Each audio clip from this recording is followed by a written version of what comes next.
Good.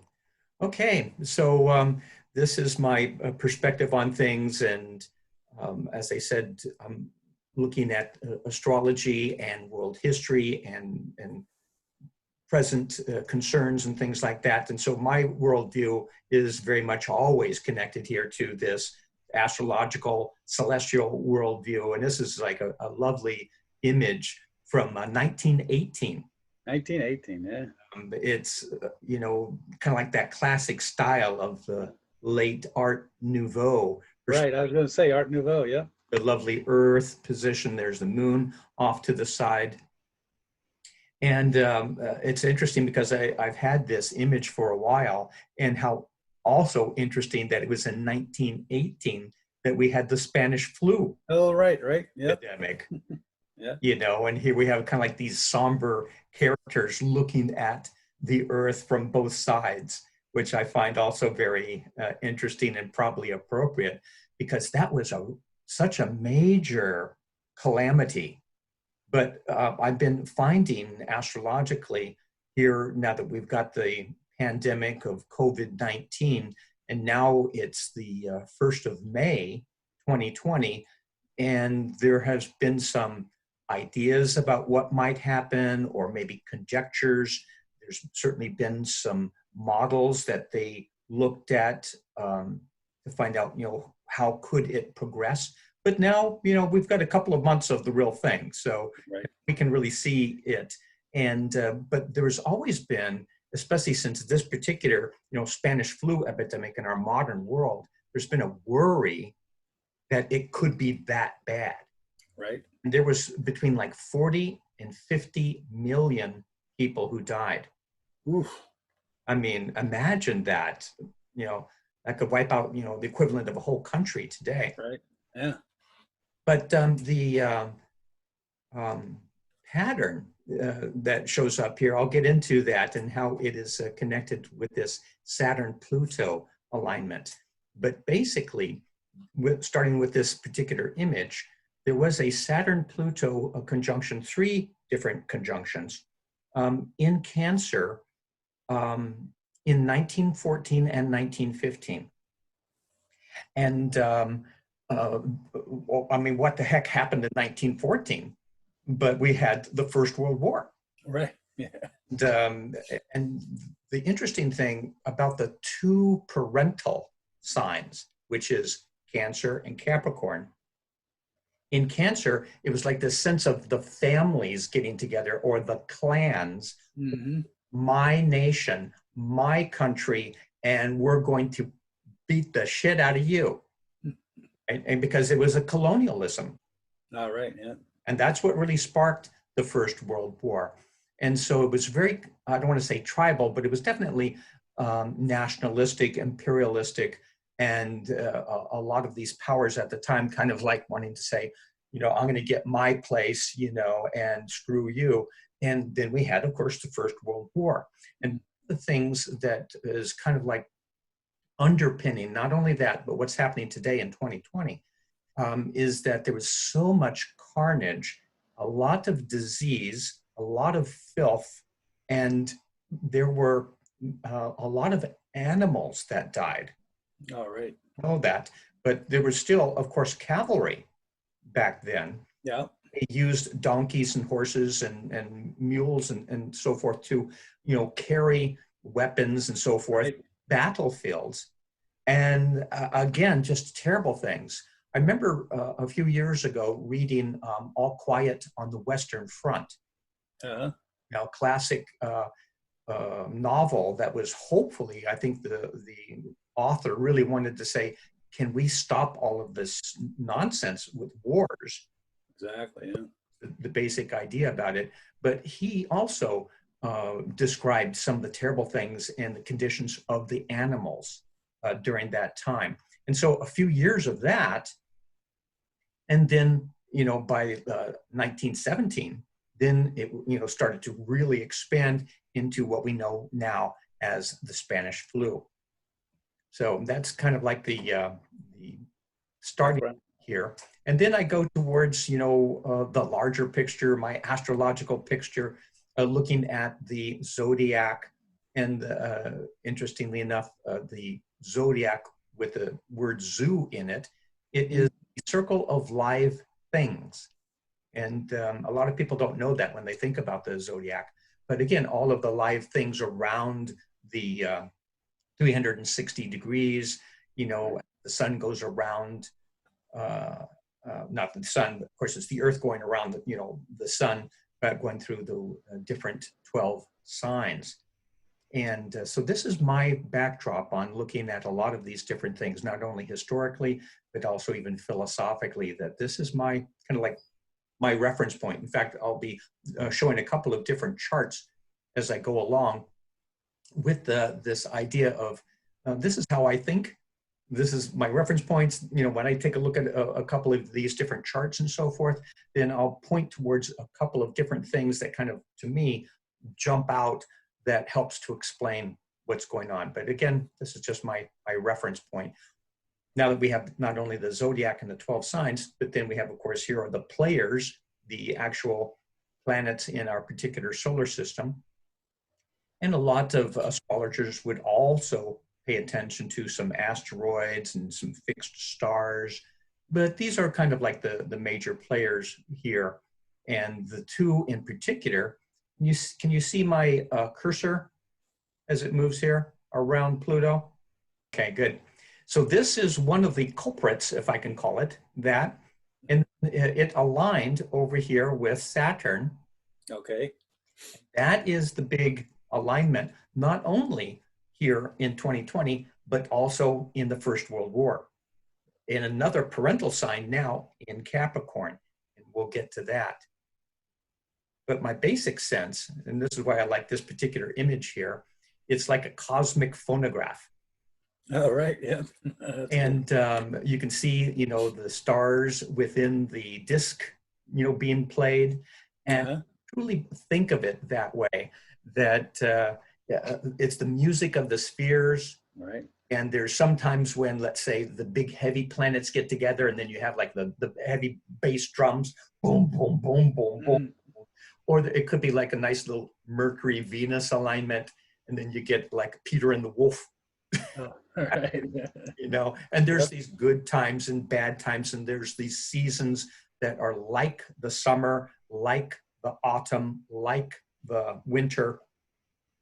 And the ones that are more common to us, which I just mentioned, you know, the 4 seasons, we recognize that, of course, by the Earth going around the sun. But all the other planets are moving too, and they too have their seasons. And they are sometimes fairly quick. Sometimes they can last for years. But I look at it here with this cosmic phonograph as the ideal. So I'd like to go back and start with something I find very interesting, especially as here we are Americans, looking at the July 4th, 1776 chart of the US. And many astrologers have their own version of this, and they might think, oh, it's got a Sagittarius rising or Gemini rising or something else. But I've been working with this chart for more than 20 years, and I find that it's very useful. It seems to work quite accurately, and it tells us a lot of things about our country and some of the different things that we can be proud about and some things that we may not be so proud about. Right. Having their various meetings to gather around this new war and to sign the Declaration of Independence, which basically, to me, that would be the birth certificate. Okay. Yeah. And it was quite a few different meetings, you know, during that summertime. The war had already been going for about a year, but it took, of course, a few more years after this that there was truly the independence. But, you know, since the US, which is a Cancer country, and Cancers are very either nostalgic or they remember, you know, things about the family and about the records, and they might have collections of old photographs and memory books and things like that, very classic, nostalgic Cancer things. And so I think a Cancer country would certainly remember their own birthday. Mm-hmm. So if we have our independence on the 4th of July, then I think it's probably on the 4th of July. Right. So here we have a couple of interesting things connected to this country and to this chart. And here we have the sun in Cancer right over here, and not far from it was Jupiter and Venus right there in early part of Cancer. And this is up in the 9th house, connected with international perspectives, high-mindedness, idealism, exploration, and expansion. And so it was, you know, the document itself, the Declaration of Independence, has still been inspiring people, you know, even today. Mm-hmm. But it's pointing towards the noble ideals and why they were going to separate from England and what their intents were. And of course, there was lots of debate going on at the same time. Are we going to do it like this? Are we going to do it like that? And so the promise here, and this is what you and I have heard about, you know, since we were kids, you know, how great this country is and fabulous, and, you know, our ideals and our Constitution and our noble history and so forth.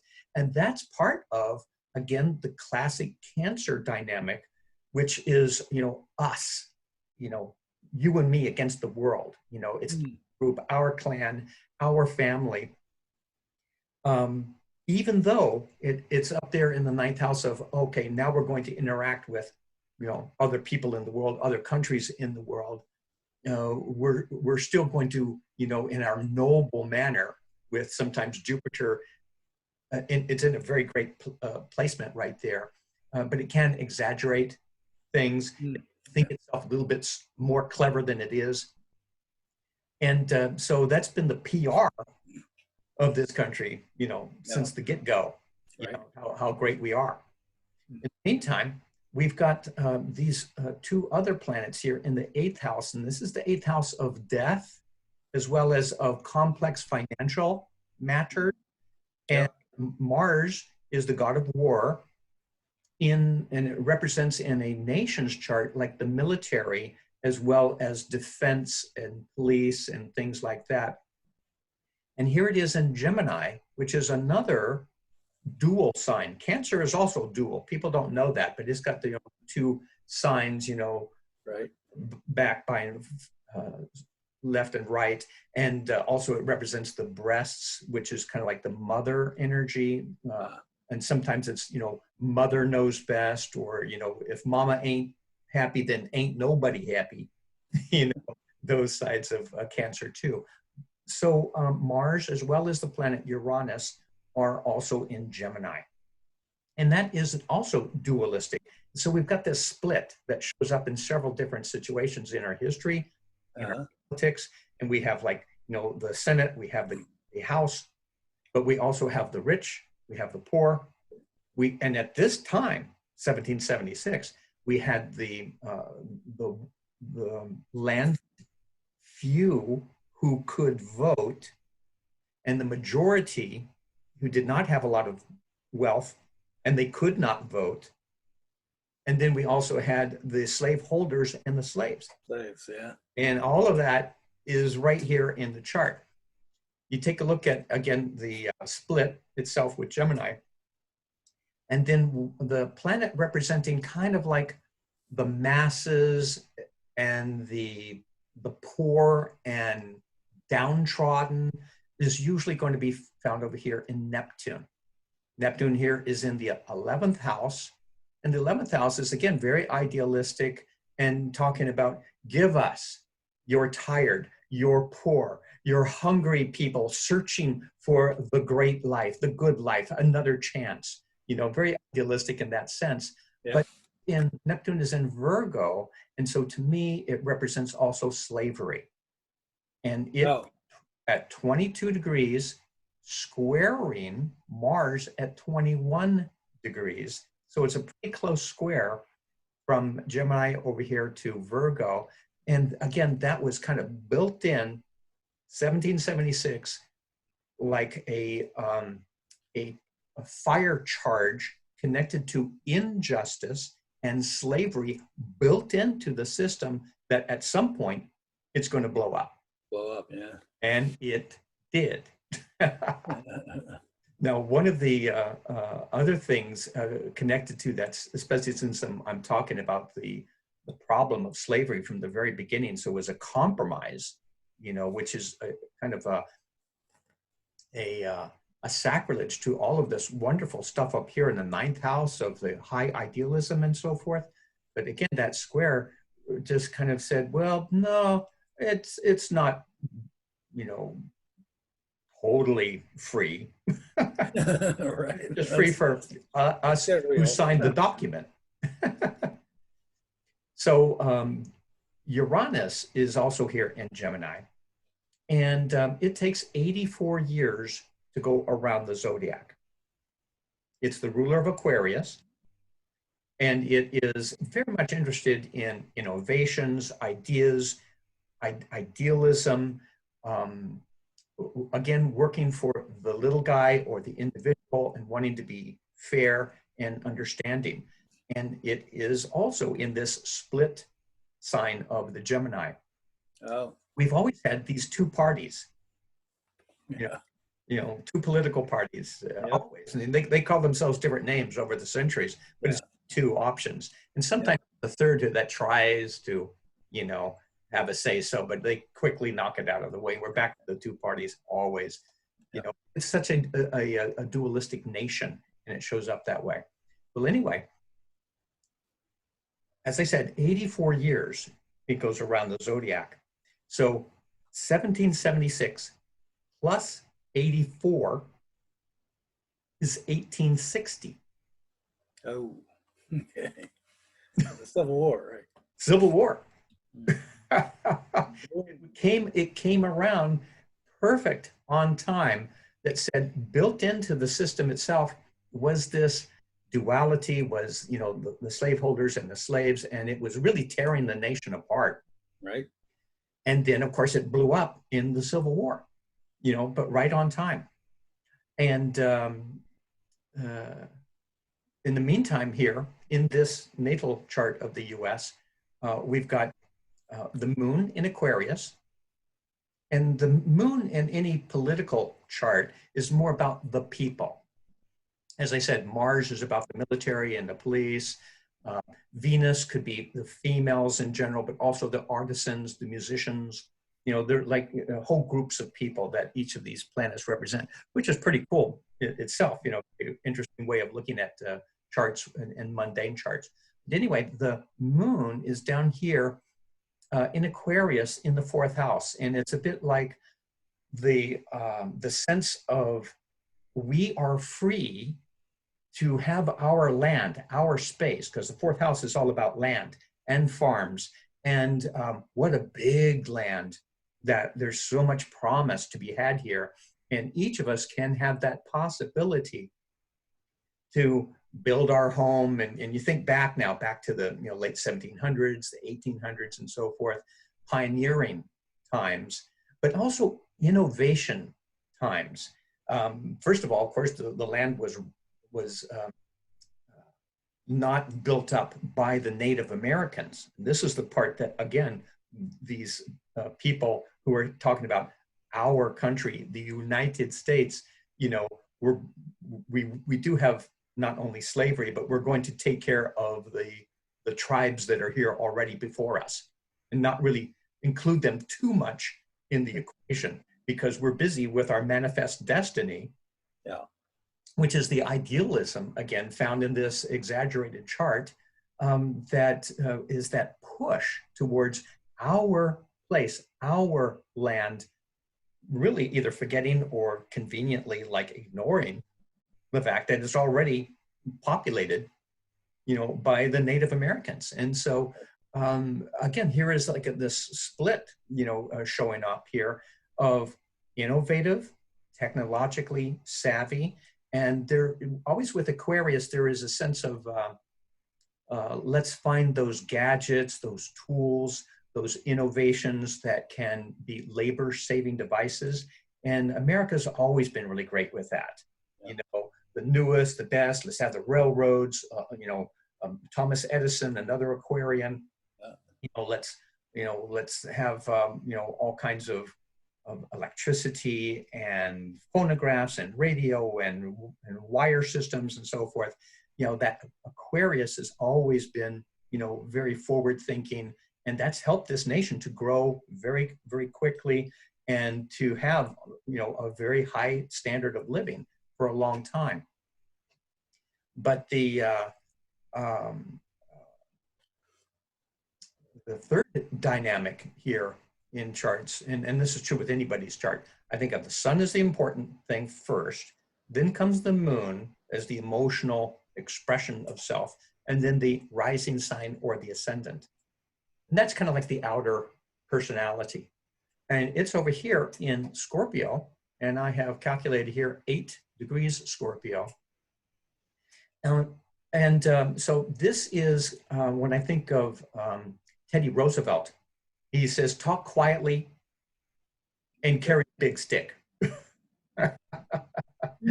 And also the Monroe Doctrine in the late 1700s, early 1800s of we have decided to be the policemen of North and South America. right. Do not mess with our place, which was not only the United States, but it became North and South America. Yeah. So there is a kind of a tough character with Scorpio, and a little bit of a busybody, and knowing what's best for other people, and is a natural therapist. There's always, with every sign, there's positive and negative things with all of these signs. But more of the negative side of Scorpio is a suspiciousness. And what are they doing over there? Right. Maybe we should have a good FBI, CIA. How many spy-oriented data collection organizations are there in the United States? I think there's dozens of them. Right. And over the years. And so the kind of like the wary, suspicious side of Scorpio is going to definitely protect itself by all means necessary. And on the more, let's say, sinister side of Scorpio, it goes into mass hypnosis and propaganda and convincing other people that you're going to give them a good deal. But it's all about the deal. Right. And the ruler of Scorpio is Pluto, and Pluto is found right here in the 3rd house of communication, back to propaganda. It's in what I call a destiny placement, because anything that has 27, 28, 29 degrees is the end of a sign. And so something about that means something that you must do or you need to express, whatever that happens to be. And it happens to be Pluto. And Pluto connects again with the manifest destiny and personal propaganda that this nation belongs to us. It was like God ordained us to be in charge of this place. Mm-hmm. And by extension, whether that be with our roots going out into different countries in the form of these, espionage, information gathering organizations, or in going to our neighbors, and that's the 3rd house here, neighbors. But when you think about neighbors in a national sense, the more that we get into like a smaller and smaller world, because things are moving so fast and we can, got internet and so forth and jets and things like that, it's becoming really small. So who are our neighbors? We've got ships and influence over in the South China Sea. We're aiding the Philippines and so forth. But at the beginning, in the early 1800s, it was more of, as I said, the Monroe Doctrine, and will take care of any subversive acts. And of course, then we have all those interventions in, unfortunately, some more progressive or liberal oriented types of elections in many countries worldwide. And then our business interests and our governmental interests find that it's more the conservative groups that are more easily to make deals with us. And then we have blowback because of that, you know, and you know how the many faces of that. So now it's not all bad, of course, you know, but you and I, we certainly understand some of the negative aspects of foreign policy. Quick question, what would be the positive aspect of Pluto in this situation? This is an excellent educational research country where we are definitely cutting edge with science, with microbiology, with technology, with, think about the microscope, because Pluto really looks deeply. Oh, okay. Yep. Okay, and even like microchips, you know, the innovations, you know, that things get smaller and smaller, but they can do more and more. Right. And then get like the virus in a good package, third house. How do you get that information out there? And yeah, so it's part of the duality again of this country, in which, you know, there's some really excellent educational institutions, great research going on, National Institute of Health, other organizations, foundations, hospitals, and so forth, and they are doing some excellent work. Yeah, and those are the positive sides of this very same Pluto in the third house. So those are some of the interesting big things about this. And I want to just point out one more thing.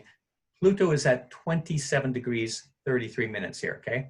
Okay, yeah. Notice that degree. Yep. As we go along. Now I make a big jump over here to this year, 2020. And as I said, here we have that really interesting alignment here of Saturn-Pluto. It was exactly conjunct only one time in this particular time. Back in 1914, 1915, they conjuncted 3 times, which made it even more intense, 3 times. But this time we're kind of like lucky with just one big uppercut from the cosmos. And so, as I said, a lot of us astrologers have been paying attention to this one, you know, knowing it was coming up last couple of years. And 2019, we saw many other dynamics connected to it, because the 2 big ones here are the Saturn placement right next to Pluto. And this particular chart, it shows them at the exactly when they aligned, 22 degrees, 47 minutes, Capricorn. And I set this particular one to Washington, D.C. But of course, you can use this very same, you know, exact conjunction, and you can set it to Paris, France, or to Beijing, China, or to Tokyo, Japan. And it's going to have, you know, emphasize some different houses. But it's for the whole world, this is the conjunction.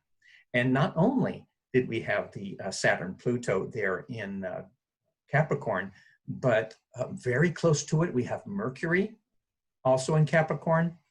I use a couple of different asteroids, and this is called Ceres, and we get our word cereal from Ceres. It's the Greek Demeter, the goddess of the grain, and so it's connected to food, interestingly enough.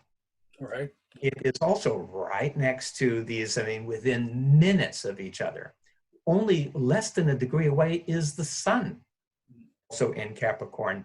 And then coming up further away, but by this March, this Jupiter placement here in Capricorn moved over to exactly where they were aligned at 22 degrees.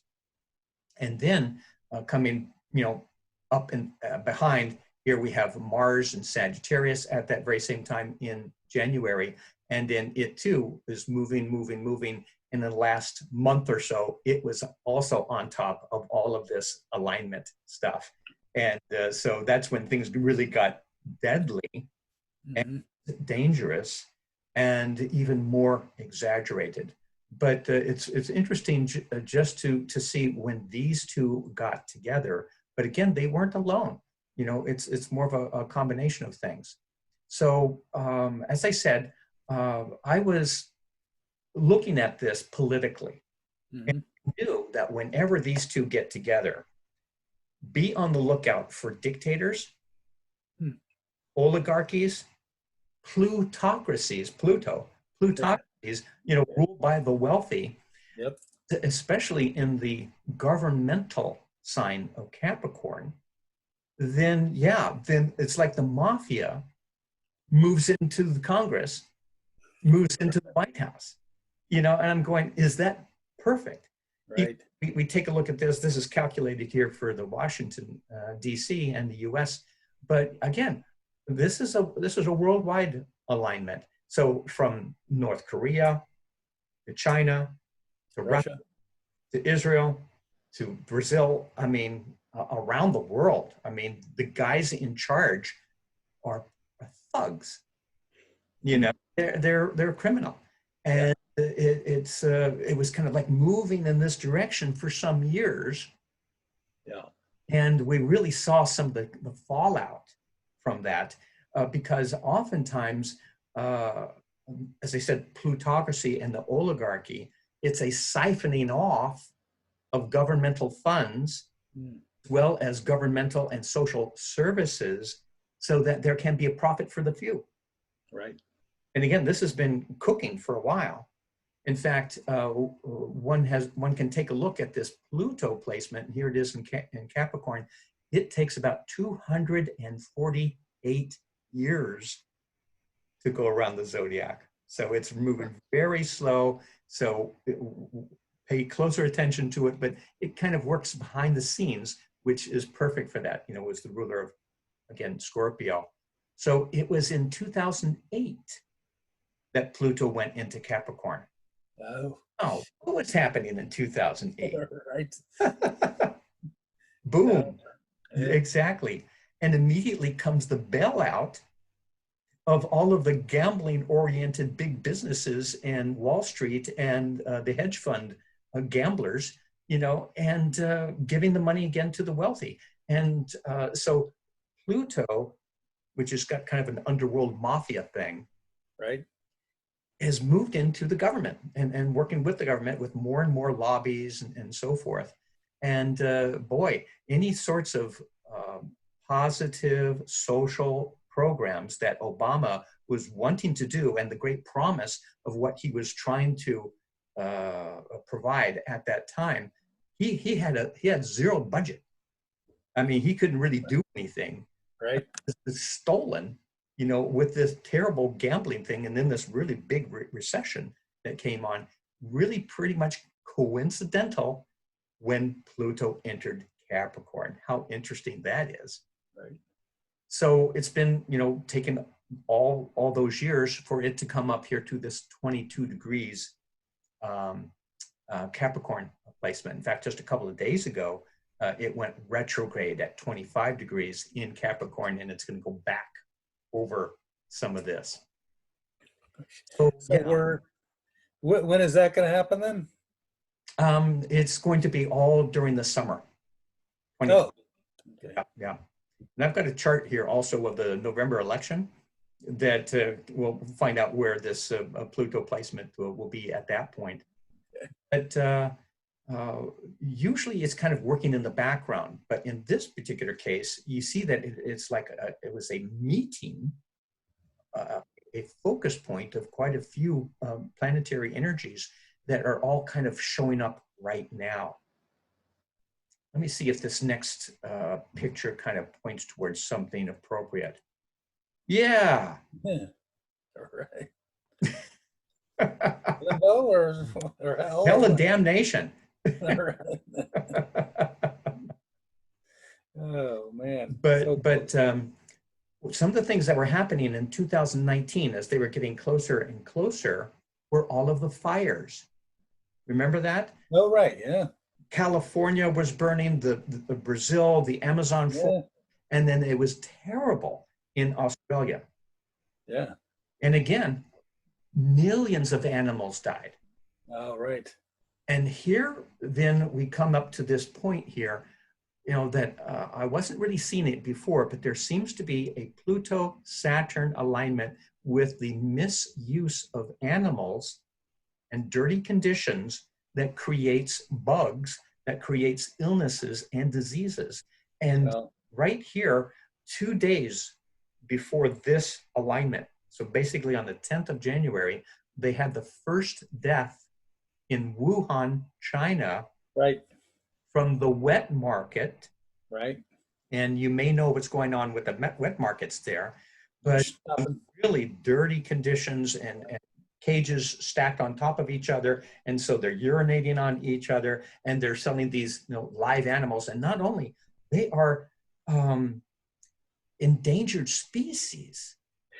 I was surprised that China let that go on I mean, I could see them letting it go on cleanly, but not so, having literally no hygiene whatsoever involved in that. It's just shocking. And I had no idea that this was going on either. But once I started looking at this, this particular coronavirus that we're going to be talking about in a second is the second coronavirus. And the first one was the SARS in 2003, which all came from another wet market in China. Was that what it was? I didn't realize that. I didn't either, not until I said, what a strange origin of both of these things. And it was, interestingly enough, when Saturn and Pluto were opposite each other. Oh, geez. Oh, God. Fascinating, huh? Right. So that was Corona again? That's SARS? That was a coronavirus, SARS. Yeah. Yeah, officially from 2002 to 2004, but basically, mostly 2003. It was a scare. It came from the same source, but it didn't turn out to be so dangerous as what we have today. This one here is more virulent and a lot more deaths. But when we go up here again to the alignment, a couple of different things I wanted to say is that each of the zodiac signs has a particular element in which it connects with the other elements within it, like all of the fire signs, all of the earth signs, all of the air signs. There are 4 elements, and within each sign, it's divided into 3. First 10 degrees, the second 10 degrees, and the third 10 degrees, which are called decanates, decan, which means 10. Okay. And the first decanate of Capricorn is its own sign, Capricorn. The second decanate, which is from 10 to 20 degrees, is the second birth sign after Capricorn, which would be Taurus. The third decanate, which is from 20 to 30, is the third birth year after Capricorn, and that would be Virgo. So this alignment here at 21 degrees, 22, 23 degrees, it's in the third decanate of Capricorn, which is the Virgo decanate. And one of the biggest things about Virgo is health. Health and healing and cleanliness and taking care of itself and having supplements and everything that you have to do, because typically it's either a weak constitution or a something that someone has to overcome, and one has to strike a good, healthy balance to keep the immune system going and to keep a healthy constitution. That's kind of a classic Virgo thing. Right. Virgos, then, you probably know that they're having to deal with stuff like that, whether they like it or not. So anyway, besides being Capricorn, it's in the third decanate, which is the Virgo decanate. And so, of course, it's, again, perfect, starting off with the wet markets in China, to a pandemic, to illnesses coming from animals having diseases jump over from the animals to humans. And here we are in a pandemic of the COVID-19, the springtime of 2020. So that shows it just right there. In the middle of that, I already mentioned the asteroid Ceres. And again, that's the rulers, the co-rulers, I think, of Virgo. And so again, we're back to people having to refocus what they're doing about foods and rationing and not going to restaurants and cooking at home and changing even the stuff that they buy, as well as reactions connected to the economic decisions around foods, from the crazy stuff connected with farmers and other people who have made or developed or harvested food are having to throw it away because they can't sell it or they can't ship it anywhere, at the same time that we've got people starving, that right. hungry. I mean, it's happening at the same time. I mean, Exactly. Yeah, that's the stuff. I Crazy. couldn't believe it. You know, I saw that on the news. It was just got the same reaction, and it's just crazy. Amazing. Yeah, yeah. So something kind of funny, connected to Pluto, because every sign is connected to a different part of the body. With starting off with Aries at the head, and then here we have in the nose and throat is the Taurus area, and continuing on down to Pisces and the feet. So Scorpio rules the elimination system and the reproductive system. And what are people really buying a lot during this coronavirus? I'm stumped. Thinking. Toilet paper. Oh, of course. Okay. I haven't been buying it because I can't find it. Me neither. I haven't seen it in a long time, but it's supposed to be officially out there somewhere. Right.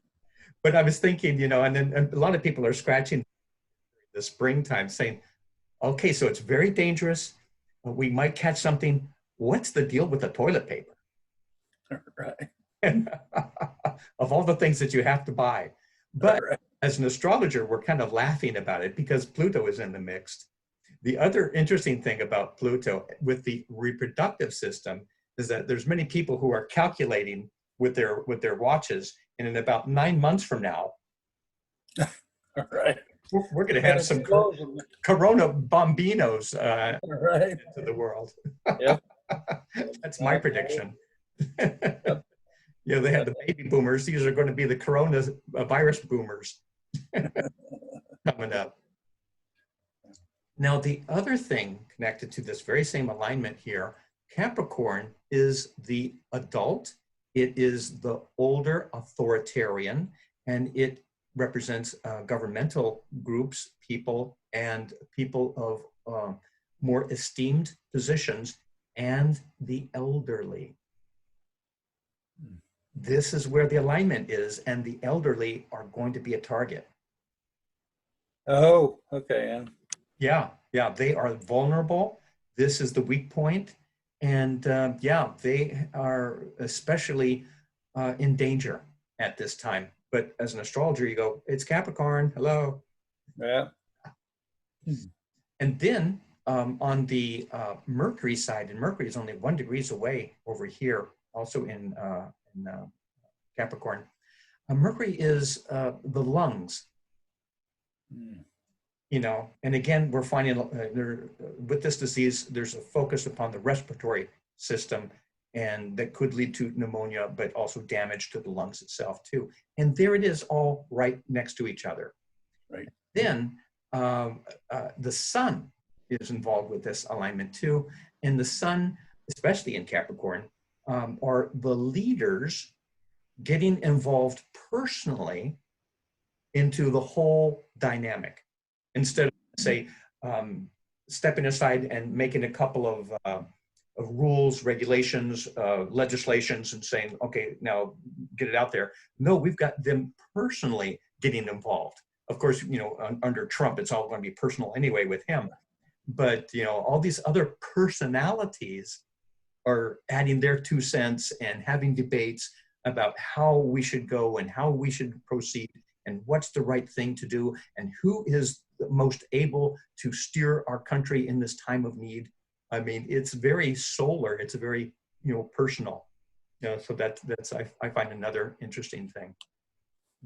So the other thing that a lot of people don't pay attention to, because it's kind of like opposite, and down here in the fourth house, again, in more political charts, remember I said that the moon represents the people in the nation.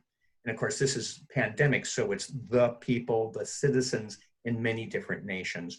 And here it is in Leo in the fourth house. And so normally one could say, oh, these citizens would be more of the creative ones, the self-doers, but also the musicians, the artists, the performers, and things like that.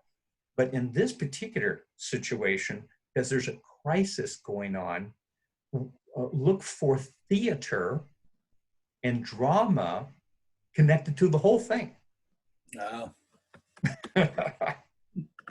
Yeah. Interesting. Yeah. It is. And do we have theater going on? Well, if nothing else, Facebook every day. Exactly. Yeah. And all kinds of doom and gloom and what's going to happen. And it's very dangerous and so forth. But then lots of other people having their different ideas about it. But, I wanted to read something here from Doris Lessing. And it's connected to what I thought to be a very interesting perspective that she had about groups of people and kind of like this Leo energy theater that we see in societies. And she wrote here a book of essays in 1986. And Doris Lessing, Prisons We Choose to Live Inside, is this. It's a short book, but very interesting, filled with a couple of really thoughtful things. So here is this quote that I thought was very appropriate, not only to what's going on right now, but take a look back in history at other times when there seemed to be like this exaggeration or strong emotions and so forth. So here it is. It seems to me more and more governed by waves of mass emotion. And while they last, it is not possible to ask cool, serious questions. One has to simply shut up and wait. Everything passes. But meanwhile, these cool, serious questions and their cool, serious, dispassionate answers could save us. Looking back over my life, what I see is a succession of great mass events, boilings up of emotion, of wild partisan passion that pass, but while they last, it is not possible to do more than think these slogans or these accusations, these claims, these trumpetings, quite soon, they will seem to everyone ridiculous and even shameful. Meanwhile, it is not possible to say so. A couple of, let's say, clever people, talking about it, or they do their statistics, or they have a scientific or a medical analysis of something. But in the meantime, there's like 50 other people with their social media accounts, or that they get riled up or they get emotional, very much like Doris Lessing was talking about. And then it's, some reasonable ideas are drowned out. Mm. Yeah. And I just found it very interesting that, she saw it as time and time again, and it's like a fever. Yeah, exactly. This one here has a simultaneous dynamic, with that Leo moon as a dramatic expression of things. But at the same time, it's simultaneously a real fever or a pandemic that, can kill people. So it's like both, and so how much of it is exaggerated and how much of it is a real threat? And then what to do about it? So, and again, we've got a couple of different, let's say, so-called experts telling us the right thing to do, but did they know what they're talking about? Right, exactly. Exactly. So we're kind of in an interesting place right here. Yeah. Yeah. So this particular chart here is having the US chart in the middle and then the Saturn-Pluto alignment on the outside, and seeing how it affects mostly the US. And it's rather complex in some ways, but there's just a couple of things I wanted to point out here. And we have got, first of all, this outer circle is back here on January 12th, 2020. This middle circle is what I call, it's more than what I call it. It is the secondary progressions. And basically that is one day in the life of a person or a nation is like a year. So it's kind of an analogy of time. And I found it over the years to be very useful in describing different things. So here we have got the familiar alignment here of the US chart in the middle, noticing that there's going to be some sensitive points that come up here. The alignment of the Pluto thing with Saturn is down here in the 3rd house, down here at the bottom, okay? Very busy, really so full of planetary alignments, all in Capricorn, that, wow, you just have to pay attention to it. And so in, let's say, the backyard of the United States, this pandemic, this drama, this reaction is coming home. It's going to be on our doorstep. And before it actually turned into a pandemic, it was more of the immigrants and building the wall and keeping those negative elements out. That was a really big thing last year as we were building up to this. But now it has taken on another more sinister dynamic of how are we going to keep out the dirty elements that you can't even see. Right. Right. Yeah. Yeah. Now, one particular thing I find especially interesting,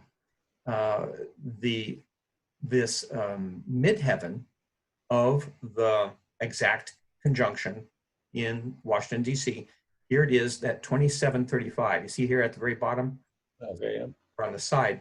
But that is exactly at that moment when those, Saturn-Pluto alignment, and I pointed towards that before, pay attention to the 27.5 degrees Capricorn, because that was the midheaven, straight up in the sky. That particular degree goes right exactly on top of the US Pluto at 27.5 degrees Capricorn. Exactly. And so here we have some of those dynamics connected with what we were talking about before with here's the good side, here's the bad side. On the good side, we have got some top scientists doing their research to fight a disease. We've got some medical experts who are doing their best on the front lines trying to protect our communities. On the bad side, it is yet another opportunity for the mafia government to steal more money from the people, as well as to, kind of like the propaganda war of what's been done and who did right and who did wrong and so forth. And what is the truth anyway? But it's just exactly on that Pluto placement again. And then opposite there, remember that moon in, and here it is at 17.5 Leo, when again Saturn-Pluto aligned. And I said, watch that Leo position, watch that moon position, because there's going to be some theater. There's going to be some exaggeration, and the people, the citizens, are going to feel this. And that happens to be in the US chart. It's right up there at the very top. Okay, it's right next to the midheaven at 15 degrees, 2 degrees apart from it. And so the citizens themselves are also having strong reactions, emotions, fear, and wondering, are we being protected by the government? Or then we've got the conspiracy theories of, oh, it's this, person, that person, this conspiracy, that conspiracy. It's again a theater, that's coming up in our nation during this crisis time. Those are just a couple of different things I wanted to point out about that. One then takes the exact alignment of the Saturn-Pluto thing, and you can plot that in astrocartography around the globe. And so it's very interesting, and I have used this a lot since I travel a lot. And I find out, what are some of the cool places to go? What are some places to avoid?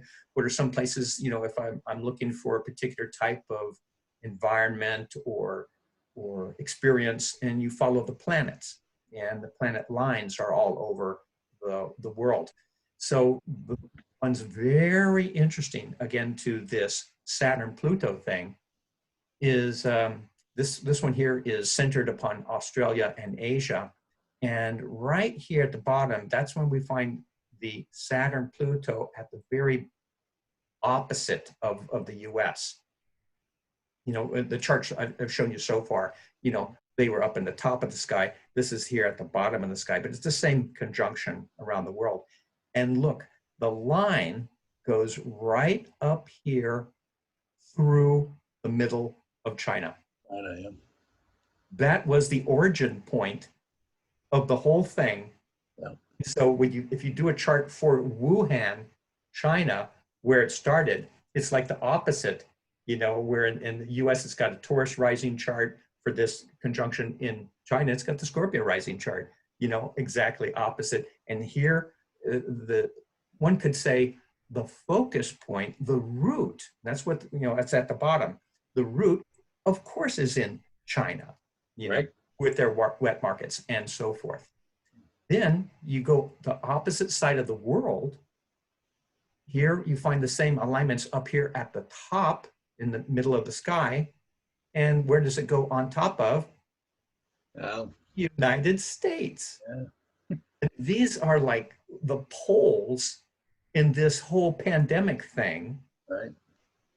And it starts over in China. And I must say, back to all of this Pluto stuff, and especially, Pluto, Saturn, and what are the governments really doing and what's the truth?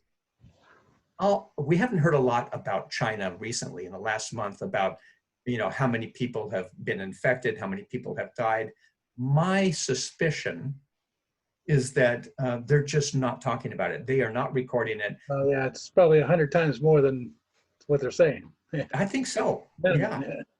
I think it's a cover-up, but only the Chinese government really knows.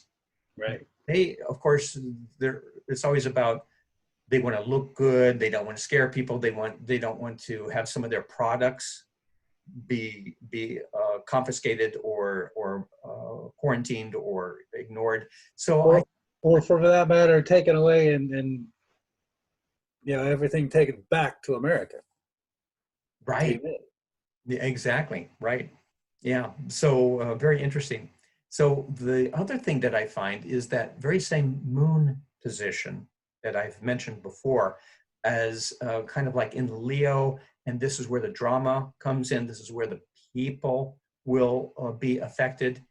And the moon line has a couple of different places. You find it out here, just on the waters off of China, going up to Korea and close to Japan.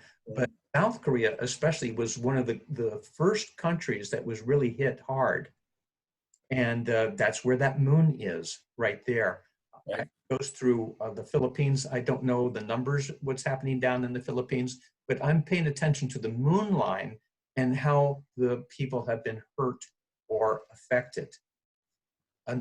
One of the moon lines, and you'll see it over here in Africa, but it's a line that goes from here and it goes up through Egypt, Libya, and then it goes into right in the middle of Europe. That moon line goes through Italy Italy, yeah. Italy, Switzerland, France, Belgium, off the coast of England, the moon line is right there. And so I find that that's a very interesting placement. Here is the same chart, but now it's located in North America. And I think you can even see that moon line again going right through Europe. And Europe was really hit hard, even harder per capita. Oh, yeah.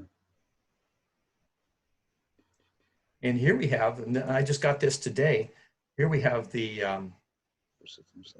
planetary, the whole world, and then the places that were really hit hard, a mortality chart here, COVID cases by country. And of course, each of those red spots, red dots, just shows just how big it is. And look at the US, it is just covered, where we've got like a million, or is it a million now?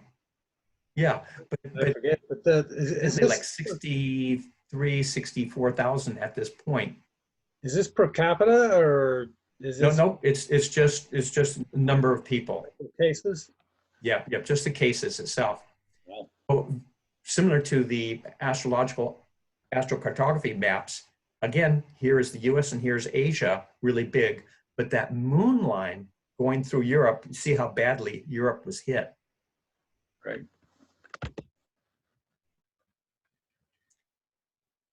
I believe that things really took off with this full moon on the 9th of March, 2020. That makes sense. Yeah. The initial dynamic was, of course, there in January. And the first death was just 2 days before the Pluto-Saturn conjunction in China. And then it was kind of like cooking in the background. But I looked at this and it said, it was like a week after this full moon. And I said, I think we can go back to the full moon. That's when things really took off. That's when things really got bad. Yeah. And so here we have the full moon here. Here's the sun up here in Pisces. Exactly opposite, of course, is the moon, which is why it's a full moon, right over there. And right next to the sun is Neptune. And Neptune deals with solutions, those things that are invisible, and those things that are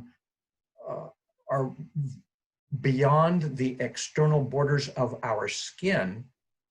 And on a psychic or a sympathetic dynamic, a strong Neptune like this would just show someone who's very intuitive, even psychic, someone who feels other people.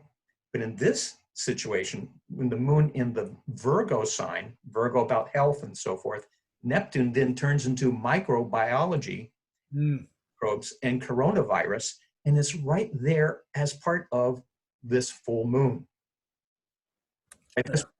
This is now, the 9th of March, so to about less than 2 months after that initial Saturn-Pluto thing, here we have again, over on the right-hand side, all of those planets connected to Capricorn. But at this point, Jupiter, which was like at about 9 degrees Capricorn, it has moved up and it has now got to this very sensitive placement, at 22, where all the rest of them were at around 22. Here is Jupiter, and it's got two sides to Jupiter here. One is that it might exaggerate things, it might blow things up, it might get really big, but at the same time, the media get really charged up, and then they get involved with, and we know it's like 24/7 news about the pandemic. Right. Yeah. So again, astrologers look at this and say, not surprised. Yeah. We're also looking at this Mars now.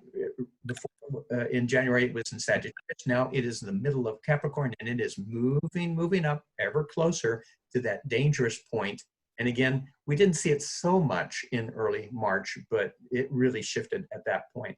So again, I believe that this particular full moon was almost astrologically the trigger that really took this thing into bloom, as it were. Mm-hmm. And look at this chart here. It really shows it quite nicely.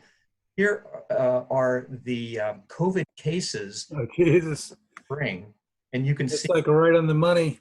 right on the money. Look at that. Here's March 9th right here. Yeah. And that's when it really did take off.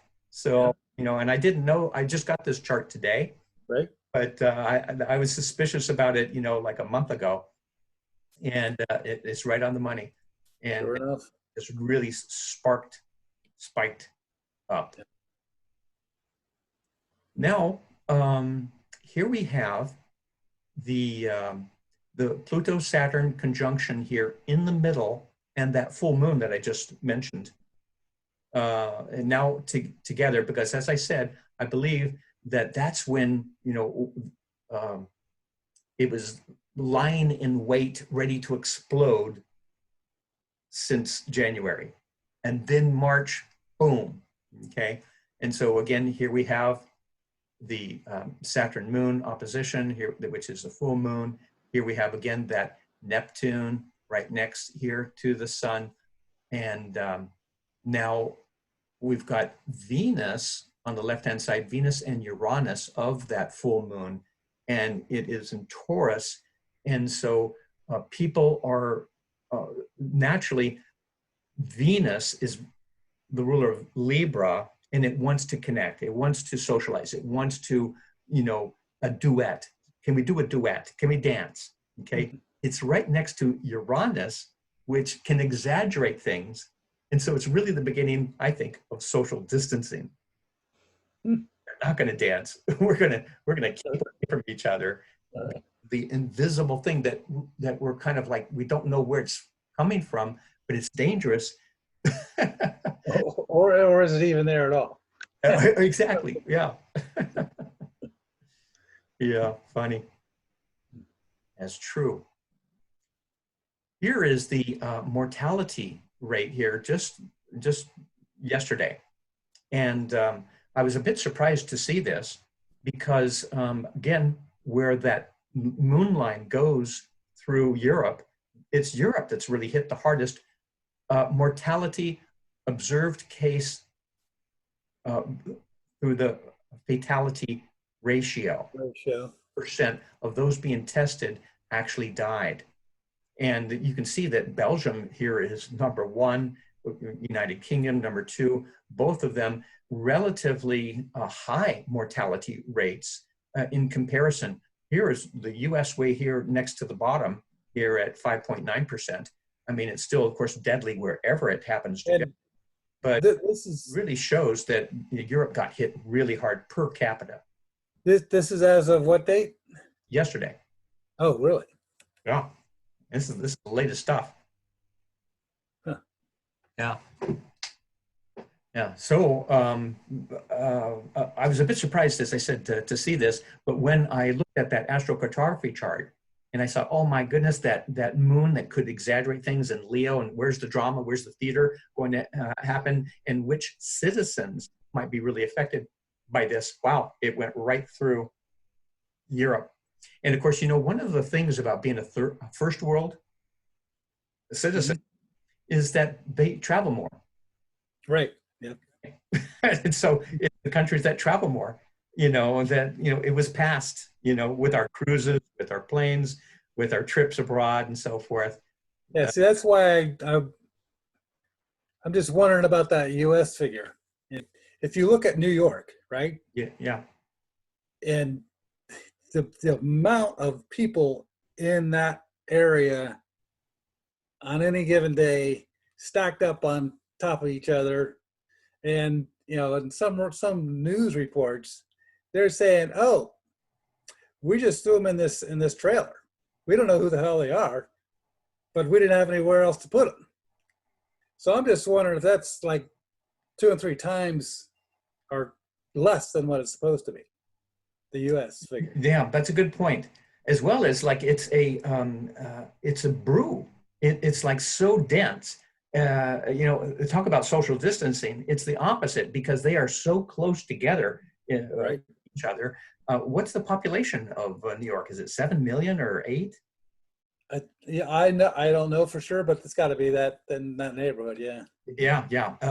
Just really just on top of each other, like you say. And yeah, but when you take a look at the larger U.S. with, I think, 350 million people, Right. large pieces of real estate, that's not touched really at all. Talk So about social distancing. where people are concentrated. Yeah. Yeah, yeah. Now, another thing that I found interesting, and I think this was also happening in March, but many different governments in different countries were letting prisoners out because, Oh, again, they were concentrated together. yeah. And so they were ideal cooking situations that they're going to get ill. And if any of them get ill, it's going to quickly spread. So Right.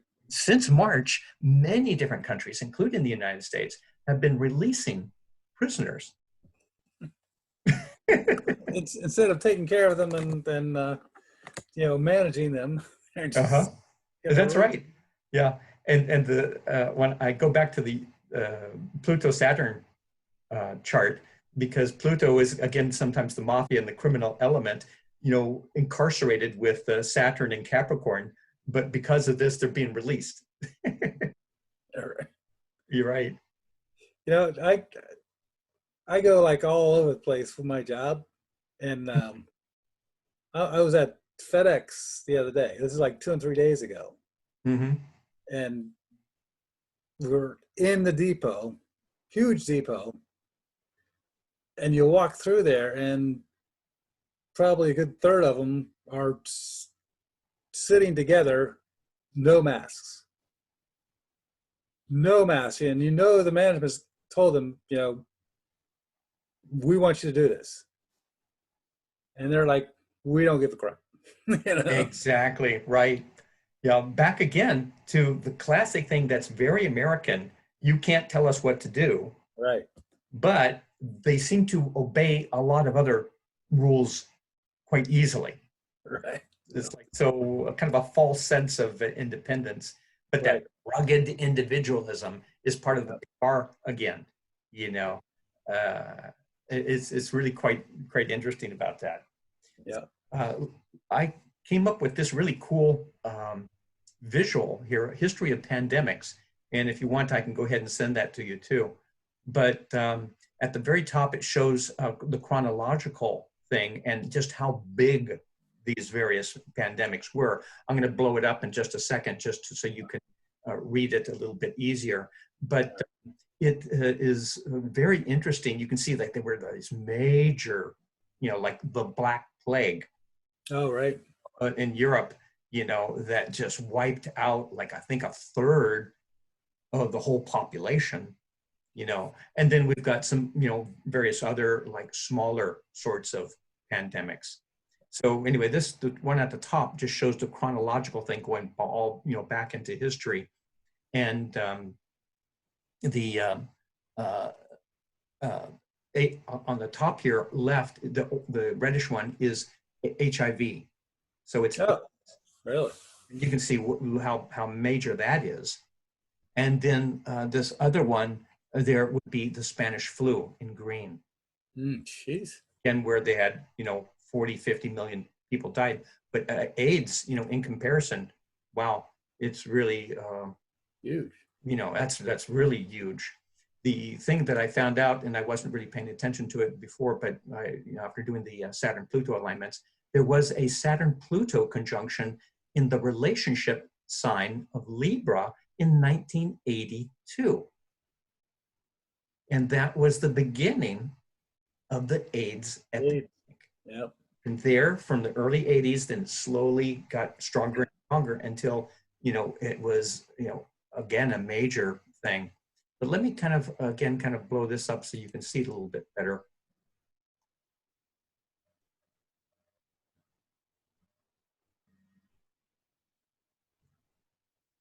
So here again at the top, can you see that? Yeah. Yeah. So in comparison, how interesting that is. And again, the red one is AIDS, from 1981 to present. And then we have some of these others here that came here recently, Like look here, in the 1960s, they had the Hong Kong flu. Hong Kong. Oh, yeah. Million people died. In comparison to the AIDS, it's not so many, but I mean, that's pretty major. And this particular graph is from the 17th of March. So it's like 5 weeks ago, or actually 6 weeks ago. And so this little thing at the very bottom, this little dot down here, that was the COVID-19 right there, because only, 7, almost 8,000 people died. But now we're up to 217,000 who have died from it now. So now it's similar to the swine flu in size. Here, 2009, 2010. They're about the same size now. Huh. But you can see in comparison to some of these others, it's quite small, yeah. Quite small. But again, look at some of these others here. It was like the Black Death, 200 million in the Dark Ages. So, just from a little technical thing here. So, your this particular, what do you call, graph is, you pulled it through a picture. I just found it online. I found it, and I thought, wow, isn't this interesting? And a visual perspective of just big each of these epidemics were, with the dates. No, I mean, really, really nice way of looking at it. It's got. It really is. I was really surprised and pleased to find this. And it really, puts everything into perspective and tells us, like, wow, we think it's bad now, but take a look back when, and visually, in comparison, they've got the numbers connected to it too, as well as the dates, which are very curious about the dates. But wow, look at that. And then now, again, just by size, here we are now. And again, remember that this is 6 weeks old. This is where they thought, the coronavirus was, right here. Okay. But actually, it has moved over here past the swine flu. Yeah. Only barely past the swine flu of 2009, because the one before that is 600,000 deaths from the 18th century Great Plagues. So again, will it ever get as big as AIDS? I don't think so. Right. You can see in comparison that, it's now past the swine flu of 2009. And one of the, let's say, debates that I've had with some of my friends here is that why didn't we do the social distancing? Why didn't we have masks? Why wasn't there a health intervention in 2009? Right. I do remember when Obama and other people were talking about the swine flu. Right. And Ebola, for that matter. Economic shutdown. There was never anything so drastic. So it makes me think, it's like, oh, how about that? It wasn't evidently such a big deal in some respects. But yeah, it just makes you wonder, okay, did they see this coming? And did they plan on this sort of thing to make use of it? Right. Yeah. But then again, all the countries would have to be in on it. Exactly, right. Yeah. And I would really doubt that. I think, however, back to what I said before about, with Doris Lessing, that she believes that periodically people just get into these frantics and into these emotions and waves of feeling. And I'm also thinking that you and I are old enough to remember that back in maybe even 20 years ago and just prior to that, we would have a thing called winter. And during the winter, we would have these snowstorms. And it happens every winter. And but now It is a weather storm warning. And the weather people, the television people, the media people, they all get together and they say, okay, it's coming. It's going to be here in a day or two. Be prepared. Make sure that you have have enough food and water for this. There can be some various things that are going to happen. So watch out.